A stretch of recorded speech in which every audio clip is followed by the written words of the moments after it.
Jangan lupa subscribe YouTube channel Metro TV News dan nyalakan notifikasi. Rekonstruksi yang dilakukan belum merupakan hasil final. Apabila ada temuan-temuan baru terkait dengan tambahan-tambahan keterangan, informasi, saksi maupun bukti-bukti yang lain, tentunya tidak menutup kemungkinan bisa dilanjutkan dengan proses rekonstruksi lanjutan. Aparat hukum tidak boleh mundur sedikit pun. Tapi aparat penegak hukum juga wajib mengikuti aturan hukum dalam menjalankan tugasnya, melindungi hak asasi manusia dan menggunakan kewenangannya secara wajar dan terukur.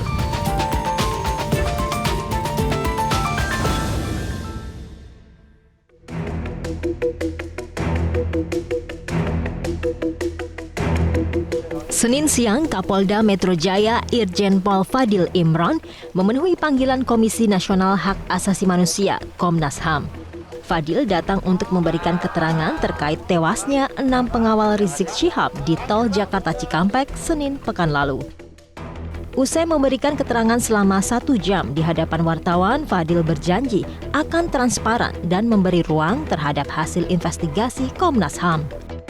Kami memiliki kepentingan agar kasus ini terang benderang di mata publik. Kami akan memberikan fakta yang berbasis scientific crime investigation. Kami tidak mau membangun narasi. Ya, kami akan menyajikan fakta. Kami tidak mau membangun narasi. Dan itu akan kami support kepada Komnas HAM. Dan saya taat hukum. Hari ini saya dipanggil, saya datang, dan saya datang sendiri. Tidak pakai diantar banyak-banyak orang. Terima kasih.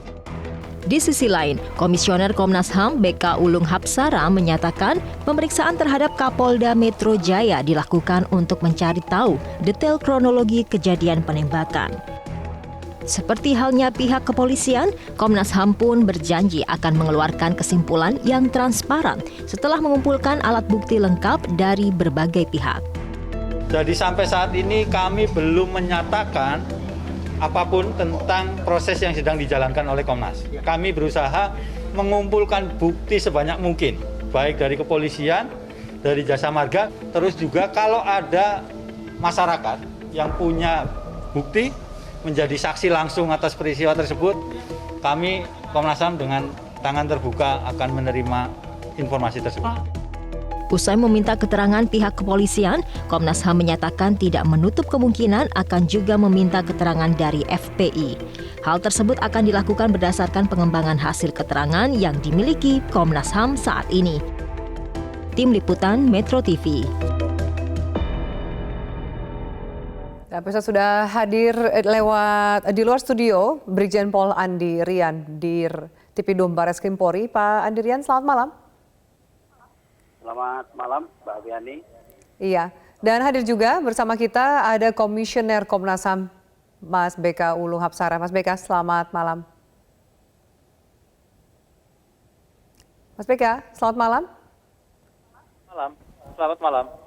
Iya, Anda melakukan wawancara ini via live by phone atau via telepon terlebih dahulu sambil nanti kami menunggu kesempatan untuk bisa melakukan via online. Baik, saya akan ke Pak BK terlebih dahulu sebelum saya akan ke Bang Andi dari Barreskrim Polri. Sejauh ini saya kutip pernyataan dari Komnas HAM bahwa Komnas HAM menyatakan menemukan titik terang, semakin jelas situasi yang ada saat ini mengenai penembakan itu. Seberapa terang titik yang ditemukan oleh Komnas HAM ini? Bisa Anda jelaskan lebih jauh, Pak BK?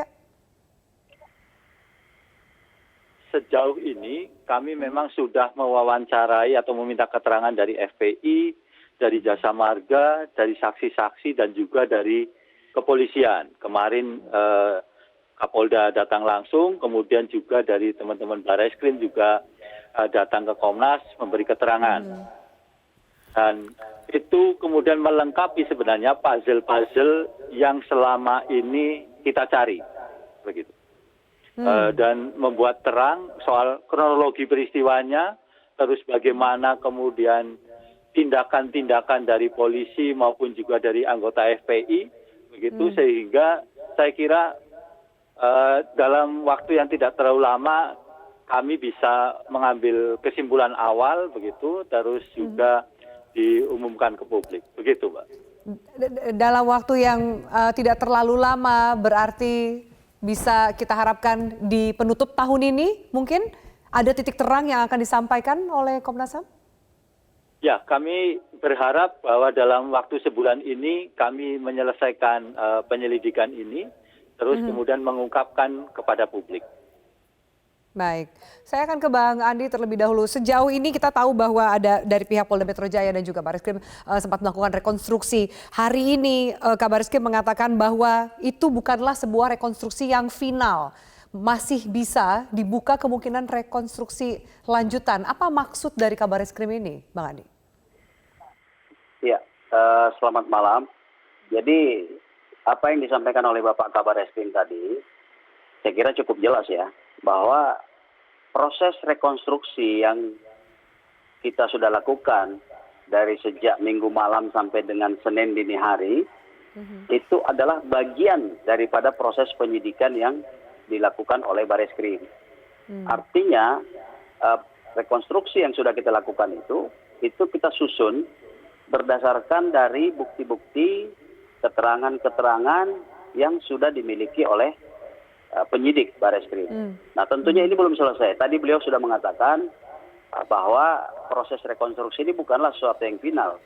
Kita masih tetap melakukan pendalaman-pendalaman, baik yang sifatnya saksi maupun juga dengan bukti-bukti yang mungkin bisa kita temukan di waktu-waktu yang akan datang. Pendalaman juga sambil menunggu apa hasil dari investigasi dari Komnas HAM, apakah ini akan berjalan masing-masing atau akan bersinergi temuan dari pihak Barreskrim dan juga Komnas HAM? Ya, kemarin kami sudah diundang oleh Komnas HAM. Kami juga sudah sampaikan apa-apa yang sudah kami peroleh, baik yang sifatnya keterangan saksi, kemudian juga ahli, karena dalam prosesnya ini kita melakukan metode-metode scientific crime investigation. Oleh karena itu di dalam prosesnya kita melibatkan sejumlah ahli, baik kedokteran forensik, digital forensik, kemudian laboratorium forensik, termasuk Inavis tentunya. Nah, apa-apa yang sudah kita peroleh sejauh ini, yaitu sampai tanggal 14 kemarin, pada saat kami bertemu dengan teman-teman Komnas HAM, diundang ke Komnas HAM, itu sudah kami sampaikan. Tetapi sekali lagi saya pastikan bahwa ini belum final. Penyidik Barreskrim sampai saat ini belum menyimpulkan apa-apa. Belum ada kesimpulan apa-apa, juga sambil menunggu dari hasil investigasi lebih jauh Komnas HAM. Saya harus jeda terlebih dahulu, nanti kita akan lanjutkan. Akan saya gali lebih jauh, Pak BK mungkin bisa berbagi kepada pemirsa temuan apa saja yang didapatkan oleh Komnas HAM, termasuk yang Anda sampaikan tadi puzzle. Kita tahu bahwa ini ada dua versi, baik dari pihak FPI maupun juga dari pihak kepolisian yang menganggap bahwa dua-duanya memiliki nilai kebenaran seperti itu. Lalu bagaimana masyarakat menyikapi perbedaan ini, termasuk juga kepemilikan dari senjata tajam. Tetaplah bersama kami di Prime Talk.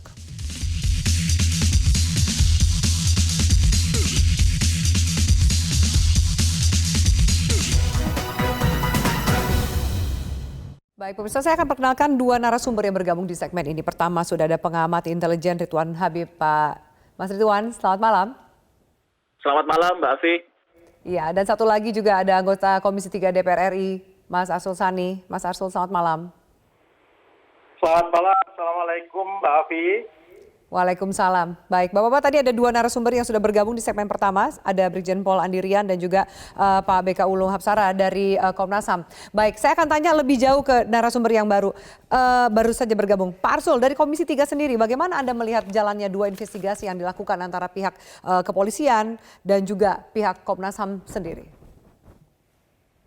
Ya kalau kita lihat dari kerangka hukumnya yang ada ya, kepolisian tentu memang punya kewenangan untuk melakukan penyelidikan ya atas sebuah peristiwa yang di mana di dalamnya ada dugaan tindak pidana. Terlepas siapapun ya yang diduga melakukan tindak pidana itu sendiri. Bahkan termasuk kalau yang diduga di sana itu adalah polisinya itu sendiri ya. Itu tentu kita bisa melihatnya di dalam KUHAP. Di sisi yang lain dengan Undang-Undang HAM, Komnas HAM itu juga punya mandat undang-undang untuk melakukan pertama pemantauan dan yang kedua penyelidikan ya dalam konteks sebuah peristiwa di mana di sana juga patut diduga atau bisa diduga ada unsur pelanggaran HAM. Jadi kalau kepolisian patut diduga ada unsur Polri, pelanggaran HAM, tepatnya di mana yang Anda lihat? Loh, kan begini, di dalam di ruang publik misalnya ya ada yang mempertanyakan kok sampai ada 6 anggota FPI ya meninggal. Nah, tentu ketika ada warga masyarakat yang meninggal dan kemudian di sana itu dalam sebuah kejadian yang melibatkan penegak hukum, kan kemudian terbuka ruang ya untuk adanya dugaan pelanggaran HAM. Sekali lagi baru dugaan loh ya. Jadi jangan disimpulkan bahwa sudah ada pelanggaran HAM. Ini baru dugaan. Nah, untuk itulah untuk menyelidiki dugaan itu Komnas HAM punya mandat ya. Belum tentu juga benar-benar terjadi pelanggaran HAM, tapi bisa juga terjadi pelanggaran HAM di sana. Itulah tugas proses Komnas itulah HAM. yang akan dicari jawabannya nanti kan oleh investigasi yang dilakukan oleh Komnas HAM itu. Betul, karena itu memang ada dalam mandatnya dan saya kira lebih bagus Komnas HAM bagi saya ketimbang misalnya dibentuk TPF ya, tim pencari fakta yang itu sandaran dan mandat undang-undangnya malah tidak jelas. Gitu. Jadi DPR udah nggak usah nambahin dengan bentuk tim pencari fakta atau kemudian lain-lainnya, cukup kemudian silakan bergerak pihak kepolisian dan Komnas HAM saja dan kita hormati bagaimana proses dari dua institusi ini berjalan, gitu, Bang Arsul? Ya kalau saya berpendapat karena yang namanya Komnas HAM sebagai sebuah komisi negara itu jelas diatur ya dan juga disebut di dalam banyak ketentuan tentang undang-undang HAM ya. Itu lebih clear, artinya kewenangan termasuk untuk katakanlah mengundang, memanggil pihak-pihak. Kemarin kita sudah saksikan ya Kapolda juga sudah dipanggil ya. Itu kan artinya kewenangannya jelas. Tetapi kalau dibentuk TPF, pertama orang akan ribut dulu soal komposisi TPF-nya, belum apa-apa ya. Dan kemudian TPF itu sandaran undang-undangnya untuk memanggil dan segala macam tidak sekuat Komnas HAM. Berarti coretlah opsi atau pilihan TPF dalam kasus ini. Baik, saya akan ke Mas Ridwan. Mas Ridwan, saya mengambil atau mengutip kata dari Kapolda Metro Jaya, Fadil, yang mengatakan bahwa polisi sudah mengambil tindakan yang tepat dan terukur. Tepat dan terukur dikatakan seperti itu dalam langkah menangani aksi yang dilakukan oleh anggota FPI berkaitan dengan adanya penembakan di kilometer 50. Bagaimana tanggapan Anda? Ya kalau kita lihat penjelasan dalam rekonstruksi itu ya Mbak Afi sangat terang benderang ya. Mulai kronologi di mana mobil polisi itu kemudian diserang ya, pertama kali diserang. Dan patut diingat mereka ini bukan dalam misi penangkapan Habib Rizik. Teman-teman kepolisian itu misinya surveillance mission. Jadi surveillance mission itu mereka pasti nggak bawa borgol. Mereka tidak berniat menyerang. Kalau mereka berniat menyerang bisa dilakukan kapan saja dan tidak harus menunggu di jalan tol. Mereka itu niat awalnya adalah melakukan penguntitan terhadap Habib Rizik. Tetapi ternyata sepanjang perjalanan, ini versi polisi ya Mbak Afi ya, mereka diserang oleh pengawal Habib Rizik dan terjadilah baku tembak pertama.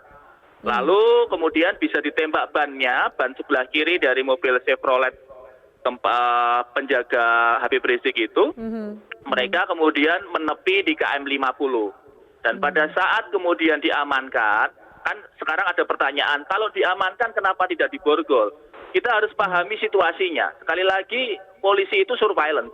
Kalau surveillance itu ada yang bawa senjata itu sudah luar biasa. Karena logikanya surveillance itu nggak perlu senjata, karena cuma bertugas mengamati. Artinya ketika kemudian dibawa di dalam mobil dan kemudian terjadi versi polisi ya, terjadi perebutan senjata, maka wajar kalau kemudian petugas itu membela diri. Nah, permasalahannya kan sekarang tuntutannya adalah transparansi. Artinya petugas yang direbut senjatanya di mobil itu, Mbak Afi, bisa saja kemudian dimintai kesaksiannya. Kalau kemudian khawatir keselamatannya, dia bisa dilindungi identitasnya. Misalnya mukanya diblur, namanya disamarkan, tetapi kemudian keterangannya dia harus didengar keterangannya. Karena kan yang 4 itulah yang kemudian menjadi kontroversi di masyarakat. Baik, saya minta tanggapan dari statement Pak Mas Ridwan tadi, Bang Andirian, silakan. Bahwa kemudian memang situasinya adalah seperti itu, termasuk juga mungkin bisa dijelaskan seperti apa senjata yang dimiliki oleh Laskar FPI yang berefek mematikan sehingga mendorong mungkin rekan dari Polri melakukan tindakan lebih jauh sampai ke penembakan. Ya, berdasarkan keterangan saksi dan kemudian kita susun skenario-skenario menjadi beberapa adegan ya di dalam proses rekonstruksi. Kalau kita kaitkan dengan laporan yang masuk yang ditangani oleh penyidik Barreskrim, ini kan laporannya adalah penyerangan terhadap petugas. Penyerangan terhadap petugas. Nah, kalau dari rekonstruksi tergambar bahwa proses penyerangan itu paling terlihat terjadi di TKP pertama, di mana itu berada tepat di depan Novotel, Jalan Kerawang Internasional.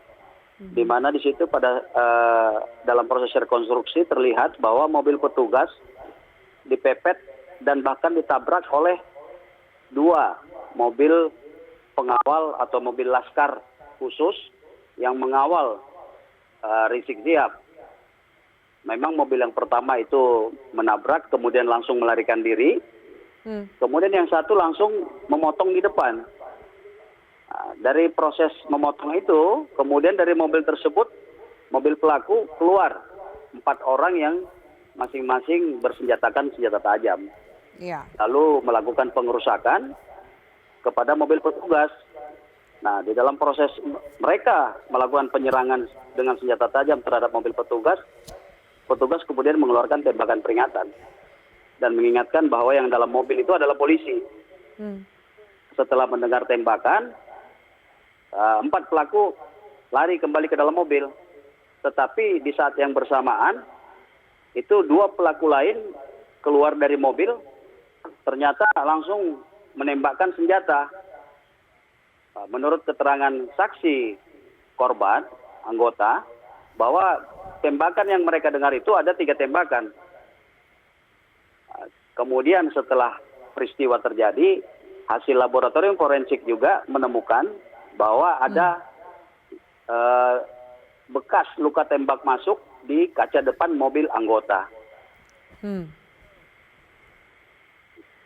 Itu terkait dengan seberapa merusak atau seberapa keras. Oke, baik. Saya minta tanggapan dari Pak BK, Komnas HAM. Bagaimana Anda melihat, termasuk juga statement dari 4 orang yang tadi disampaikan oleh Mas Ridwan, sejauh mana upaya untuk menggali keterangan mereka lebih jauh? Iya, yang jelas kami sudah meminta keterangan dari FPI, termasuk juga saksi-saksi yang melihat langsung peristiwa tersebut. Itu yang pertama. Sudah meminta keterangan dari Jasa Marga, sudah meminta keterangan dari kepolisian, Kapolda dan Pak Andi juga kemarin sudah datang ke Komnas HAM. Dan memang kami tugasnya sekarang ini mencocokkan keterangan dari FPI, keterangan dari kepolisian, keterangan dari saksi, dan Jasa Marga. Sehingga utuh semuanya gambaran peristiwa tersebut secara lebih detail begitu. Nah, soal kemudian yang detail-detail itulah yang saat ini masih dipelajari oleh Komnas HAM. Begitu, Mbak. Oke, baik. Bapak-bapak, kita harus jeda. Kita akan kembali lagi. Saya akan tanyakan lebih jauh soal kapan target investigasi ini bisa selesai dan kemudian tahapan selanjutnya jika memang laporan sudah diberikan. Tetaplah bersama kami di Prime Talk.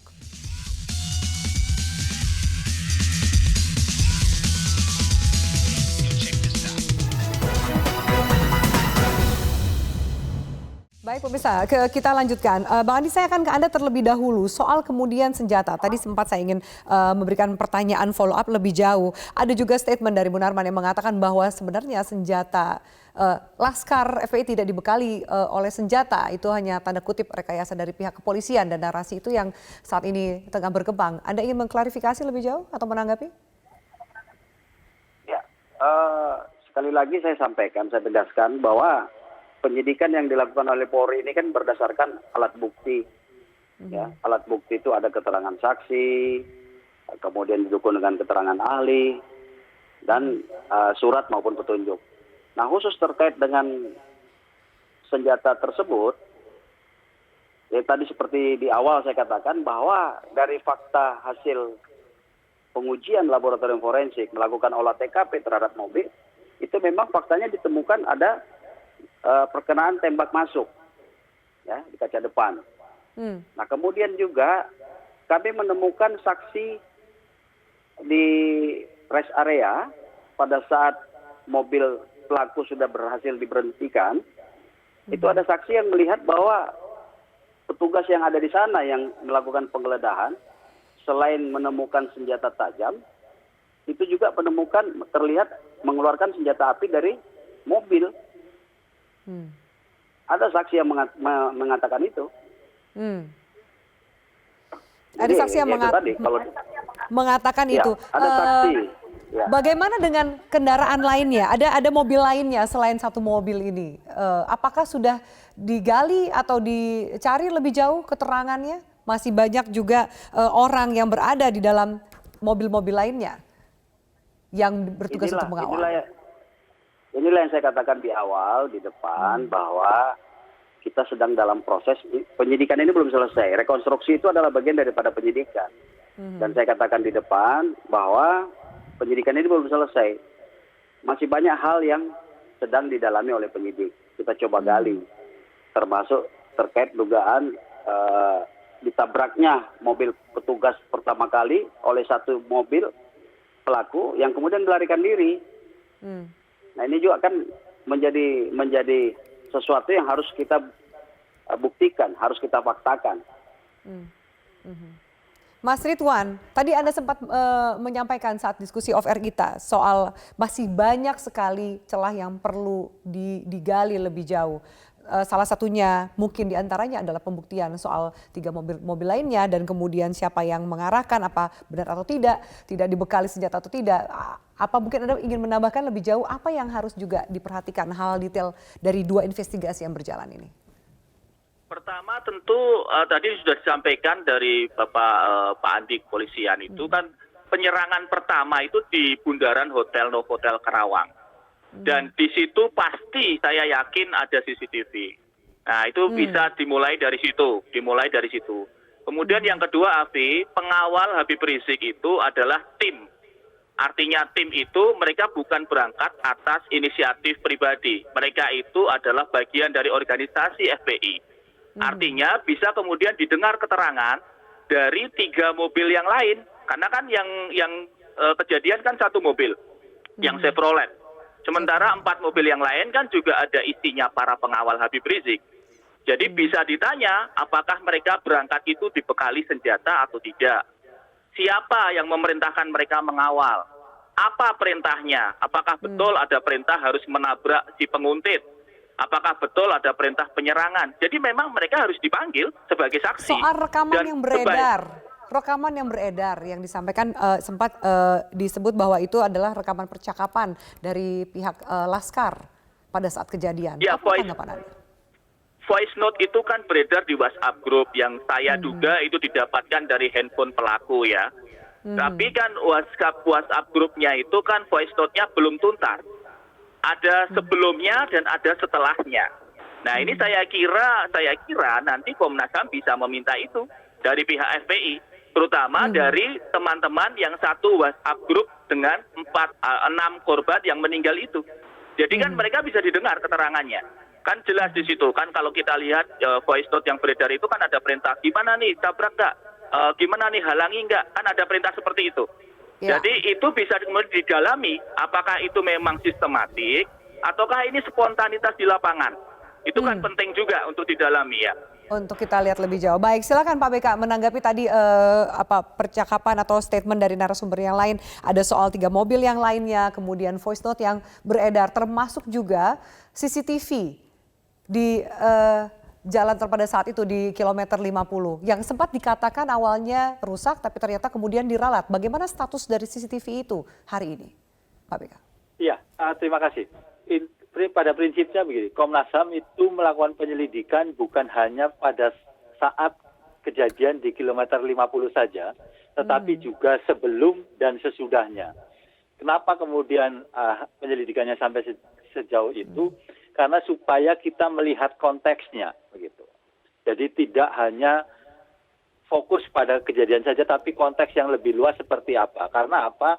Ini kan juga tidak bisa dilepaskan dari peristiwa pulangnya Pak Rizik Syihab ke Indonesia dengan ada berbagai peristiwa sebelumnya, sebelum kejadian di kilometer 50 ini.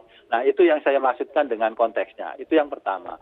Yang kedua, kemudian memang kemarin Direktur Utama Jasa Marga sudah datang ke Komnas, terus memberikan keterangan, intinya CCTV-nya tidak rusak, hanya pada saat kejadian memang ada gangguan dalam pengiriman data, begitu. Pengiriman data artinya mungkin ke data center begitu. Tetapi yang jelas Jasa Marga kemarin datang ke Komnas. Ya, data itu kemudian diberikan oleh Jasa Marga ke Komnas. Kami sudah mendapatkannya, eksternal hard disk-nya begitu, dan saat ini sedang dipelajari oleh tim pemantauan dan penyelidikan. Begitu, Pak. Baik, Bapak-Bapak kita harus jeda, nanti kita lanjutkan sesaat lagi dampak dari insiden ini, baik ke masyarakat sendiri maupun juga terhadap jalannya proses hukum bagi Rizik Syihab. Tetaplah bersama kami.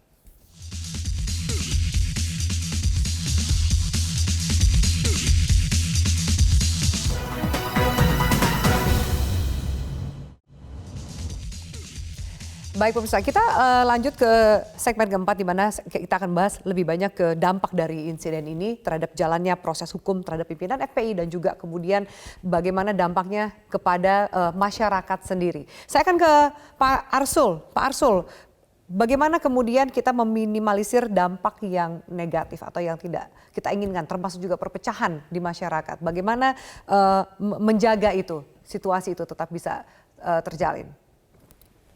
Ya, kita ini kan karena memang negara demokrasi, jadi setiap ada peristiwa hukum, maka di ruang publik berkembang spekulasi. Nah, seringkali kemudian spekulasi itu dianggap sebagai sebuah fakta, dan itu yang coba terus yang seringkali ya kita temui untuk selalu dikembangkan.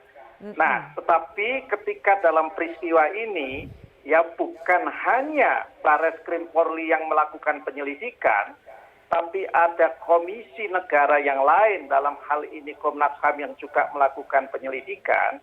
Saya kira ini bisa kemudian ya dipergunakan untuk membangun narasi pengimbang lah, ya narasi pengimbang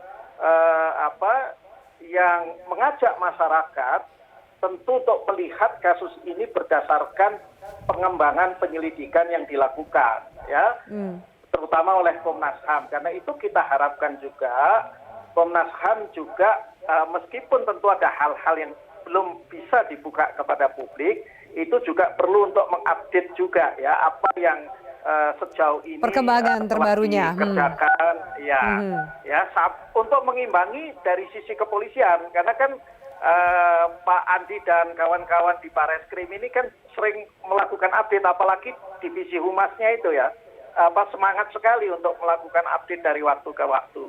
Ya. Nah, jadi kalau ini juga dilakukan, saya yakin masyarakat nanti pada akhirnya akan tercerahkan, paling tidak menemukan keseimbangan cara berpikir lah, ya. Adakah Anda melihat bahwa kita tahu ini proses hukum dan kita harus hormati proses hukum ini, tapi adakah Anda lihat ada upaya lain, tangan-tangan lain yang mencoba menarik ini menjadi sebuah proses politik? Ya kan saya kira kan bukan hanya peristiwa hukum yang sekarang ini sedang kita hadapi, beberapa peristiwa hukum sebelumnya kan juga seperti itu, dan saya kira kalaupun terjadi seperti itu sebetulnya dalam negara demokrasi itu juga bukan hal yang aneh ya. Yang saya kira harus kemudian kita lakukan pengimbangannya adalah narasinya di ruang publik harus kita seimbangkan, dan itu menjadi kewajiban kita bersama ya untuk memberikan keseimbangan narasi itu. Oke, baik. Terima kasih Pak Arsul Sani. Pak Mas Ridwan, saya akan ke Anda lebih jauh soal dampak apa yang harus diantisipasi. Kita juga melihat ada upaya penggalangan massa lebih jauh. Mas Ridwan. Ya, sekarang yang sudah terjadi adalah aksi-aksi sporadis di Polsek dan Polres yang mendukung Habib Rizik dan meminta ikut ditahan. Walaupun mereka aksinya damai-damai saja.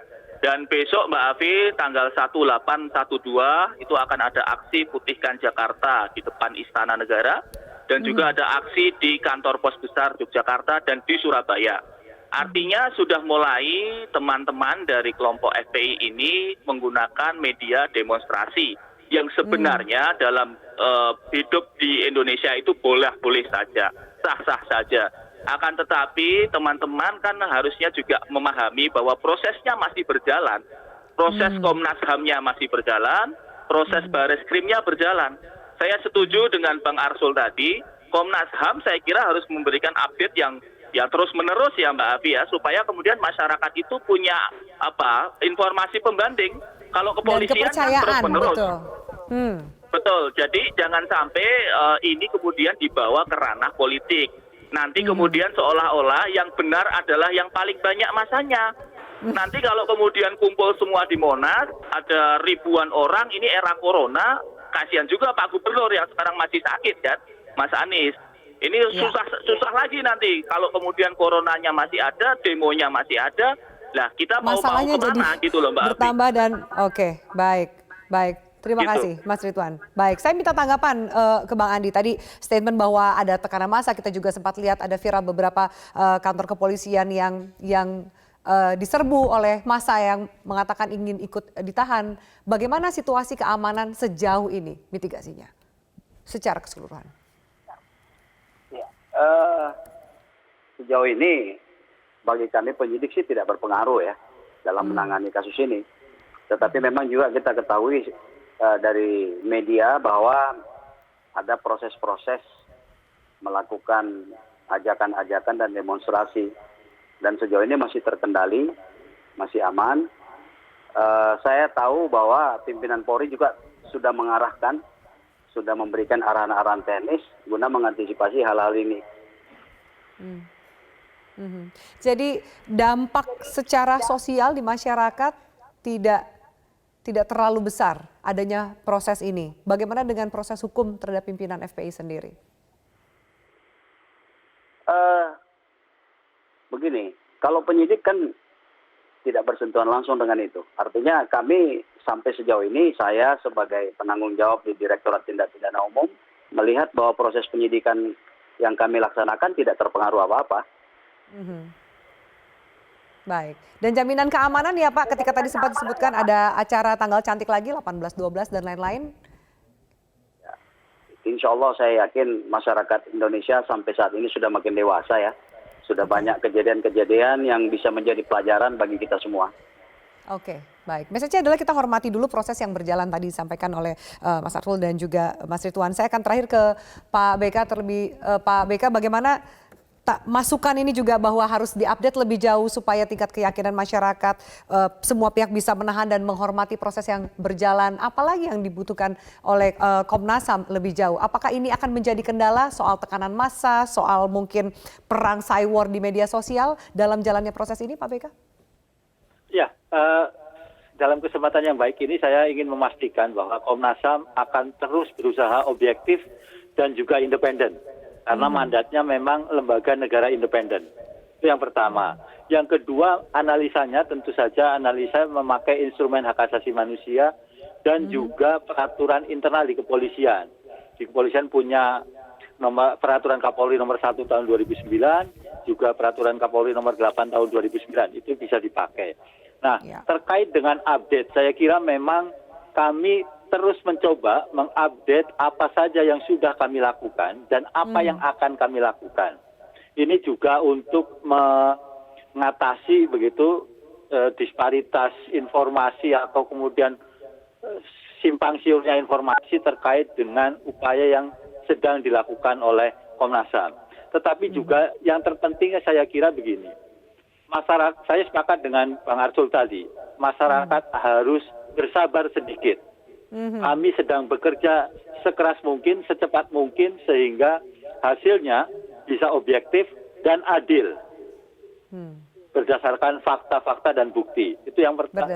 Terus yang lain adalah begini, Komnas HAM saya kira ketika melakukan penyelidikan bukan hanya peristiwa FPI saja. Tapi sebelumnya juga ada di Sigi, ada di Intan Jaya, semua yang kemudian memang peristiwa-peristiwa yang menjadi atensi publik itu kami selidiki. Karena sekarang ini juga berkembang. Komnas HAM hanya FPI saja, melupakan yang Sigi, melupakan yang lain. Tidak, kami semuanya bekerja keras, melakukan pemantauan dan penyelidikan. Itu saja, Mbak. Baik, selamat bekerja bagi Komnas HAM. Terima kasih banyak para narasumber untuk diskusinya pada malam hari ini. Brigjen Pol Andi Rian, Pak BK Ulung Hapsara, kemudian Mas Ridwan Habib dan juga Pak Arsul Sani. Terima kasih atas diskusinya. Semoga bermanfaat bagi pemirsa kami. Semua pihak kita hormati jalannya proses investigasi dan sama-sama menahan diri. Semoga hasil yang terbaik berdasarkan data dan fakta yang bisa mengarahkan kita kepada sebuah kebenaran. Terima kasih banyak. Selamat malam. Dan pemirsa, terima kasih juga atas atensi Anda. Saya Evan Malik undur diri. Selamat malam, sampai jumpa. Tetap jaga protokol kesehatan Anda.